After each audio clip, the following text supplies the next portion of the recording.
सत श्री अकाल जी सारिਆਂ ਨੂੰ स्वागत है ਤੁਹਾਡਾ Race Academy official YouTube channel उत्ते। मेरा नाम है पिंकी बावा तो मैं ਤੁਹਾਡੀ इंग्लिश ਦੀ फैकल्टी हाँ। ठीक है, अज आप वकैब का अगला सैशन लैके आए, अपने वकैब का नैक्सट पार्ट है।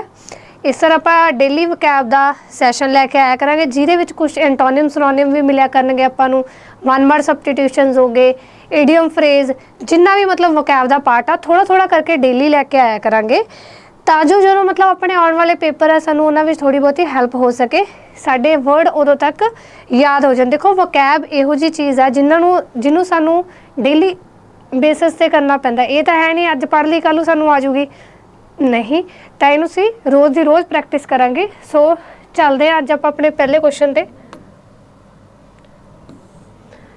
हाँ जी, फर्स्ट जिहड़ा साडा वर्ड आ कंडैम्ड। कंडैम का यह एक वर्ब है, ठीक है। कंडैम जिहदे पिछे ईडी या ING लगदा हुंदा ओह वर्ब दी फॉर्म ही हुंदियां ने, ठीक है। या तो ईडी प्लेस होगा या ING। जे आपां पहचान करनी होवे तां आपां इन्हां नाल कर सकदे हां, ठीक है। कंडैम हुंदा किसी दी निंदा करना, ठीक है, किसी नूं माड़ा चंगा कहना, उहनूं की कहंदे आ कमेंट बोलते हैं। इहदे नाल तुसीं लिख सकते हो एब्यूज़, ठीक है। स्कॉल्ड गालियां देनियां,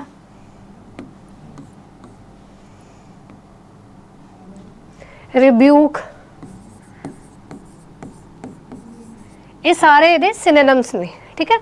आ भी सिनोनिम्स ने, आ थोड़े बहुते होर जो आप यूज़ करते हैं, ठीक है, जिन्ना सानू ये समझना थोड़ा होर सौखा हो जाऊगा। वर्ड मीनिंग की है एक्सप्रैस कंप्लीट डिसअप्रूवल ऑफ सेंशर। सेंशर भी की हुंदा कि किसी की कड़ी निंदा करना, ठीक है। सेंशर हो गए, क्रिटिसाइज करना, castigate, that is very much important word castigate, ठीक है।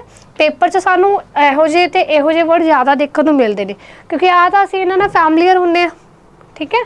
तो एवें दे जिवें रिब्यूक वर्ड हो गया, यह एंटोनिम्स की ने दे प्रेज करना, ठीक है। एंटोनिम्स की ने प्रेज करना, तारीफ करनी, कमेंट एंड ट्रस्ट, ठीक है। ये सारे की ने दे एंटोनिम्स ने। यूजेस देख लेने, सेंटेंस रीड करते हैं। Most leader roundly condemned the attack.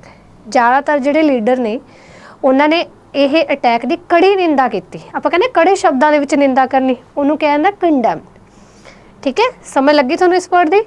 आप अपने अगले वर्ड ते मूव करते हैं, दैट इज़ प्रोमलोगेट। प्रोमलोगेट का मतलब होंदा कोई चीज़ फैलाना, ठीक है। कोई अफवाह फैला दो, कोई खबर फैला दो, कुछ भी फैलाना।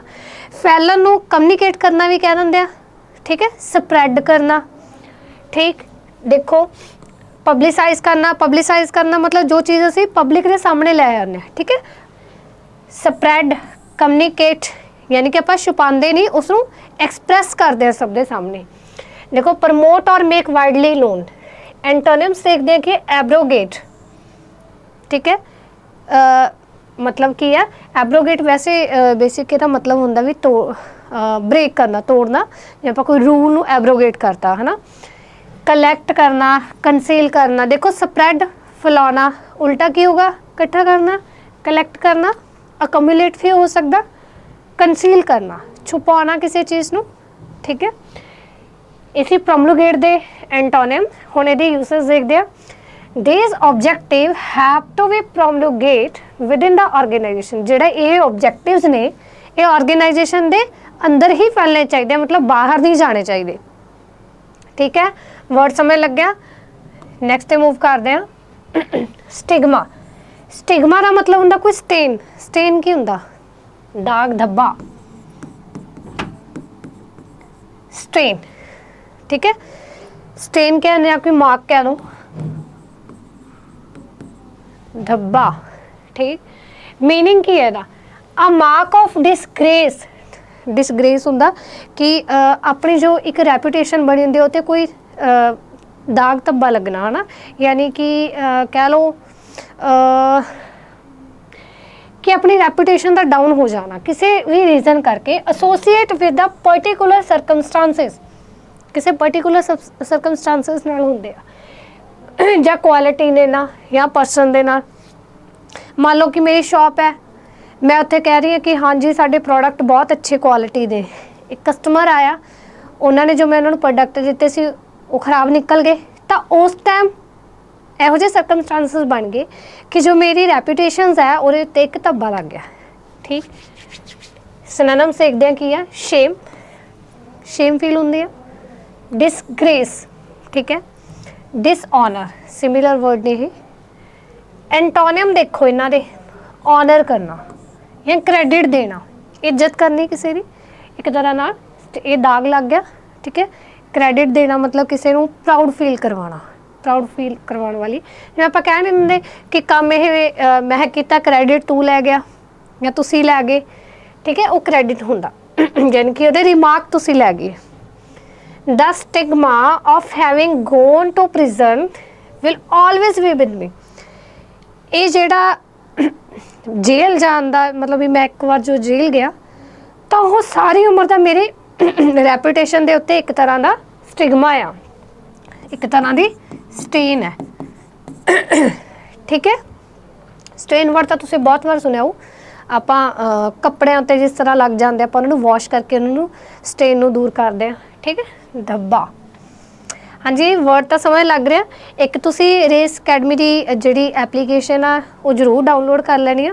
ठीक है, उत्ते तुहानूं नवे नवे कोर्सेज मिलणगे, जिस तरह कि हुणी हुणी कोऑपरेटिव बैंक का भी कोर्स लॉन्च होया, होर भी उत्थे बहुत सारे पहलां दे कोर्सेज चल रहे हैं जिन्हां नूं तुसीं अवेल सिर्फ तां ही कर सकते हो अगर तुसीं एप्लीकेशन का डाउनलोड करोगे। उहदा लिंक असीं डिस्क्रिप्शन दे विच दे दांगे, तुसीं उत्थों उहनूं डाउनलोड कर सकते हो।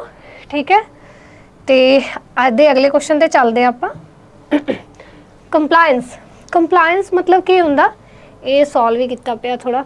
कंसेंट, तुहानूं पता चल गया कंप्लायंस का मतलब हुंदा कंसेंट, किसी चीज़ नूं हाँ कर देनी। मान लो कोई प्रोजेक्ट है, उन्होंने कंसेंट मिल जानी, यानी कि उन्होंने अप्रूवल मिल चुकी है ना।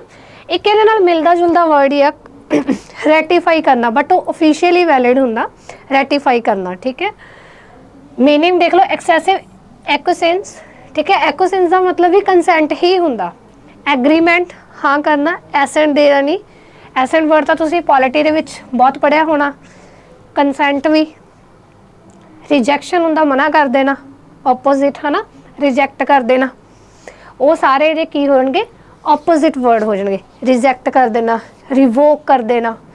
ठीक, ये सारे ये की हो जाएंगे ऑपोजिट वर्ड, यानी कि एंटोनिम हो जाएंगे। यूसेज देखो, द गाजा ज़्यादा पै गया है ना, साफ कर लें, दोबारा कर देंगे। The appalling compliance with the government views shown by the commission. Appalling होंदा डिसकंफर्ट, डिस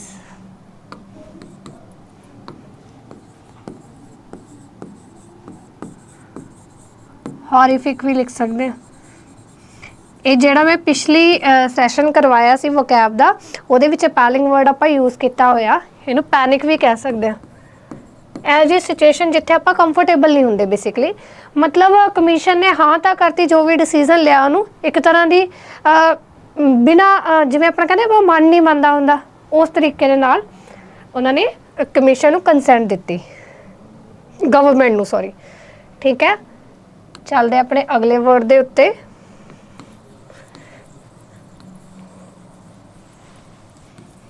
हाँ जी, अगला वर्ड है one who can not be corrected, जिन्हों करैक्ट ना किया जा सके, दैट इज इनकोरिजिबल। जिन्हों करैक्ट ना किया जा सके, इनकोरिजिबल, तो जिन्हों किया जा सके कोरिजिबल। जिन्हों किया जा सके करैक्ट किया जा, गलती सुधारी जा सके, कोरिजिबल। लैक ऑफ स्किल्स मतलब होंगे इनएप्टनेस। ठीक है, कहना मतलब ये स्किल नहीं है कि बंदा मूर्ख है। फुली, फुली वर्ड यूज़ किया है ना, या अबसर्डिटी। इत्थे वर्ड अबसर्डिटी होगा, अबसर्ड वर्ड हुंदा है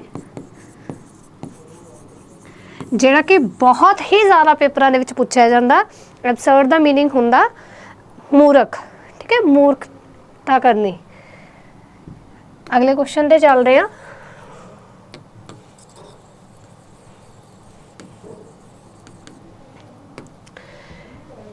मिसस्पेल्ट वर्ड देखना केड़ा, irrationality,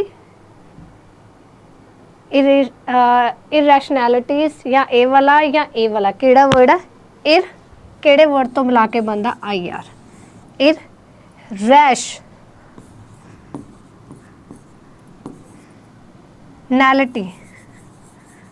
देखो केड़ा वर्ड है irrationality that is D irrationality ठीक है। नेक्स्ट वर्ड देखना इलॉजिकलिटी दसना इलॉजिकलिटी इलॉजिकलिटी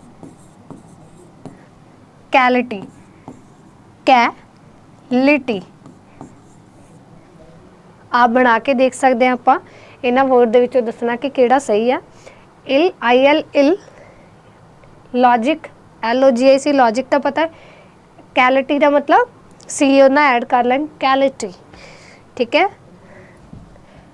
नेक्स्ट देखते हैं idiom and phrase broad stroke का मतलब होंदा अब कहते मैं मान लो मैं कोई पिक्चर देख के आई हाँ तो मैनू किसी ने पूछा भी वो पिक्चर किवें सी मूवी किद्दां लगी तुहानूं तो मैं ना उन्होंने सारी डिटेल दसन लग गई अगले ने मैनू कहा नहीं मैं सारी डिटेल नहीं जानती मैंने बस मोटा मोटा व्यू दे दो उन्होंने आप कह दें ब्रॉड स्ट्रोक्स ठीक है। देखो इफ समथिंग इज डिस्क्राइब्ड और defined with broad stroke then only an outline is given without fine detail सिर्फ आउटलाइन ही दे दो मैनू डिटेल की मैनू जरूरत नहीं। एग्जाम्पल देखो I don't need every detail of event मैनू इवेंट की किसी भी तरह की डिटेल की जरूरत नहीं just tell me about it in broad brush stroke मैनू सिर्फ तुसी ब्रॉडली उसका ओवरव्यू दे दो। आई होप थोनू ये वाला क्वेश्चन समझ लग्या हो। ईडियम अज अपना जो लास्ट ईडियम फ्रेज है वो है ब्राउनी पॉइंट्स क्रेडिट लेना मान लो कोई काम कर रहे आप है ना ਉਹਦਾ ਆਪਾਂ ਨੂੰ ਜੇ ਕ੍ਰੈਡਿਟ ਮਿਲ ਜੇ ਉਹਨੂੰ ਕਿਹਾ ਜਾਂਦਾ। If you try to earn brownish point ਜੇ ਤੁਸੀਂ ਬ੍ਰਾਊਨਿਸ਼ ਪੁਆਇੰਟ ਅਰਨ ਕਰਨਾ ਚਾਹੁੰਦੇ ਹੋ with someone you do think you know will please them ਤੁਹਾਨੂੰ ਪਤਾ ਹੋਣਾ ਚਾਹੀਦਾ ਕਿ ਉਹਨੂੰ ਖੁਸ਼ ਕਿੱਦਾਂ ਕਰਨਾ ਠੀਕ ਹੈ। ਦੇਖੋ example I think I shall earn some brownie point with my mom if I set the table जिस तरह मेरे मदर काम कर रहे हैं ना जे मैं उन्होंने नाल टेबल सैट कराऊँ तो मैनू भी कुछ ब्राउनिश पॉइंट मिल जाएंगे। ब्राउनिश पॉइंट मतलब होंदा क्रेडिट ब्राउनिश पॉइंट का मतलब होंदा क्रेडिट लेना ठीक है। ये सी अज अपने 10 वर्ड ठीक है 10 वर्ड विच आपां ईडियम फ्रेजेस भी किते एंटोनिम सिनोनिम भी देखे one word substitution misspelled word आप सारे तरह के वर्ड देखे ठीक है। इस तरह आप डेली थोड़े लिए सैशन लैके आया करांगे ठीक है। आई होप थोनू ये सैशन चंगा लग्या। इस तरह अगर थोनू सैशन चंगा लग्या तो कॉमेंट बॉक्स में कमेंट जरूर करना तो साडे चैनल नू लाइक तो शेयर करना। मिलते अपनी अगली क्लास के लिए अज के लिए धन्यवाद।